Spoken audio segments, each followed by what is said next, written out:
Të nderuar qytetarë të Republikës Kosovës, deputet të Kuvendit, RTK-ja është transmetues publik dhe ashtu sikurse për çdo institucion publik, ne kemi përgjegjësi dhe obligim ta përcjellim punën dhe funksionimin e tij. E kemi detyrë si deputet që ta mbikëqyrim punën e RTK-s dhe mënyrën se si ky institucion performon. Qytetarët paguajnë për RTK-n. RTK-ja është themelu nga Kuvendi, i jepet buxheti nga Kuvendi dhe ajo i raporton të zgjedhurve të popullit. Por ashtu sikurse në shumicën e institucioneve publike, edhe në RTK ka ndodhur një ndërthurje mes kontrollit politik edhe keqpërdorimeve të shumta që i përkasin fushës së menaxhimit financiar. Pretendimet e mbështetura për RTK-n dhe për keqpërdorimet aty vijnë nga 4 burime të ndryshme. Së pari, deputetët e këtij kuvendi dhe komisioni përkatës që e ka për detyrë mbikëqyrjen e radio-televizionit të Kosovës ka ngritur shqetësime të shumta për papërgjegjshmërinë e RTK-s karshi këtij kuvendi, i cili është themeluesi i saj. Së dyti, shoqëria civile ka vënë pa nepotizmin në RTK, si dhe punësimet partijake të shumta që ka ndodhur aty. Së treti, vetë punëtorët që punojnë RTK, si dhe sindikatat që janë përfaqësuese të interesave të punëtorëve të RTK-s, kanë ngritur pretendime të shumta për keqpërdorime financiare. Dhe së katërti, kemi raporte të ndryshme, ndërkombëtare, të cilat e ngrisin shqetësimin e një rritje të kontrollit politik dhe partijak mbi radio-televizionin e Kosovës. Dhe shikoni tash se çfarë po ndodh në radio-televizionin e Kosovës.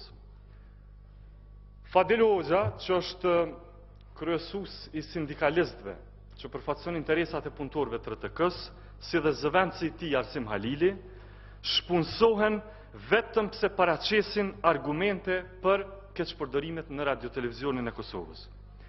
Ky është akti papranueshëm i hakmarrjes së ulët kundër zërit kritik. Dhe kjo është tendencë e qartë për friksimin e gjithë atyre që nuk janë të dëgjueshëm ndaj pushtetit qeveritar, i cili e ushtron kontrollin RTK përmes bordit, përmes redaktorëve, si dhe përmes drejtorit të saj. Kjo është mos e qëllimshme ndëshkuese për disiplinimin e pakënaqësisë së punëtorëve të radio-televizionit të Kosovës. Në këtë mënyrë krijohet praktika që në RTK e ketë garantuar humbjen e vendit të punës nëse e thua të vërtetën dhe nëse i demaskon manipulimet. Prandaj, para se të mendosh për të vërtetën dhe para se ta thuash atë, duhet të përgatitesh për persekutimin që të pret. Ky është kulmi dhe ky është një degradim aq serioz i transmetuesit publik, saqë ne kemi nevojë për një ndërhyrje urgjente. Dhe shfrytëzoj rastin të mos pajtohem fare me grupin parlamentar të LDK-s, i cili këtë shqetësim të kuvendit të Kosovës dhe të grupeve subjekteve parlamentare, që natyrisht që janë parti politike, dën ta vendosë në një trajtim partijak të kësaj çështje. Jo, kur kuvendi merret me RTK-n, kjo nuk është trajtim partijak, e nuk është as politizim i kësaj çështje. Ne po merremi me një punë e cila është detyra dhe obligimi ynë. E kemi të përshkruar me kushtetutë.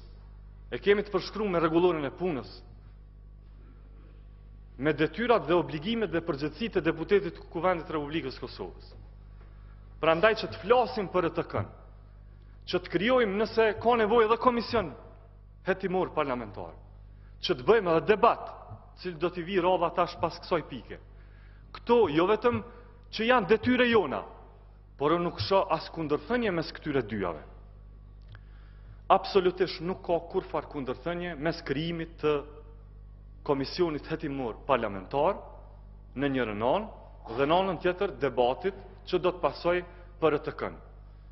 Nuk ka jo vetëm kundërthënie në aspektin e trajtimit tematik, por bilendaqit nuk ka kur farë kundërthënie as në aspektin dinamik kohor. Çka ka lidhje? Krijohet komisioni hetimor, sepse ka gjetjet mjaftueshme për një dëgjim publik, për një ftesë që ky kuvend do t'ja bëj anëtarëve të bordit, drejtorit, punëtorëve që kanë për të na prezantuar fakte të rëndësishme. Për këtë arsye krijohet komisioni hetimor parlamentar dhe unë nuk shoh kurfar prapavije partijake në këtë pikë. Në të gjitha vendet e rajonit është e vërtet që ka probleme me transmetuesit publik.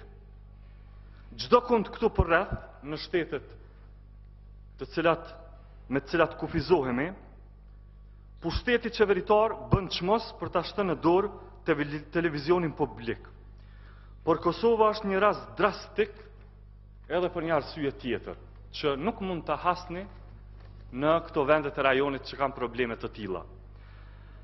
Përderisa në vendet e rajonit publiku ankohet që kryeministri pe kontrollon televizionin publik, në Kosovë është i vetmi vend në rajon, nuk e di nëse është edhe në botë, ku vetë kryeministri ankohet që televizioni publik është i kapur. Dhe kjo ka ndodhur me zotin Mustafa para 3 javësh, kur ai në një intervistë del edhe ankohet, duke thënë që nuk mund të jetë i pavarur dhe objektiv një televizion publik i cili lajmet i fillon me Kadri Veselin, kurse kryeministri i çet në minutën 20. Këto nuk janë fjalë të mia. Këto nuk janë dyshime të mia. Këto janë fjalë të kryeministrit, i cili është i zgjedhur nga partia e LDK-s.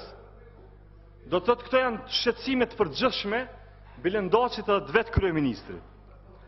Pra, urojmë që këto shqetësime të kryeministrit tash nuk janë që me hiq kontrollin e PDK-s me zavendësu me kontroll të LDK-s. Sepse mos të harrojmë, ne nuk kemi nevojë as për një RTK PDK-iste, as për një RTK LDK-iste, por kemi nevojë për një RTK profesioniste.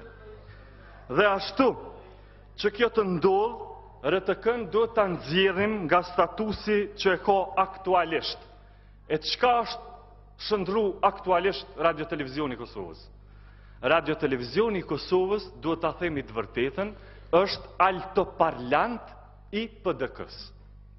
Dhe për këtë është ankuar edhe vetë zoti Mustafa.